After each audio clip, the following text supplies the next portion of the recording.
There is also another force in the same universe, in the same nature, in the same system of creation. There's another force.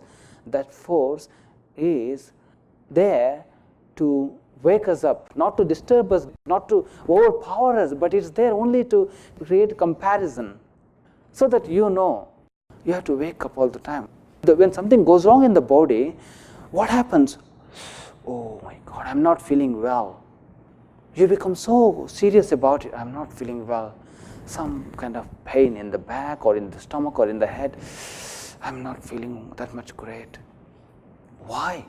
No, I want to really look into it deeply with your effort, maybe by going to doctor, maybe by taking some home medicine, maybe by going into dhyana, silence for a few moments, maybe by talking to somebody, by changing your diet, by going for a good walk somewhere in the woods, by looking up at the sun.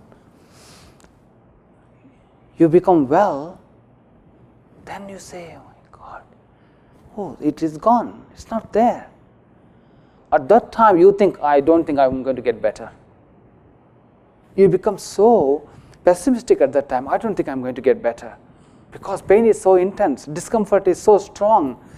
No, I don't think so. Once it happens, my God, really, how it happened, I'm okay. Then we admire and appreciate, acknowledge our life and health, harmony. Oh goodness, I know. Most of us, we jump to do work. We become engaged instantaneously to another kind of work. But that's the time we should take a little bit of break. After getting better, after recovery, we should take a little bit of time and simply just say, oh God, it's wonderful to celebrate life. Celebration. How many of us really, tell me sincerely, have spent time to celebrate life in that context? When anything good happens that you really crave for it, oh my God, I wish this job could come true or something. Oh, I wish this problem really gets solved soon. When that happens, we immediately think about something else. But let us celebrate this first. Only then we become qualified for higher growth and progress. Most of us in the whole world, no, we are not doing that.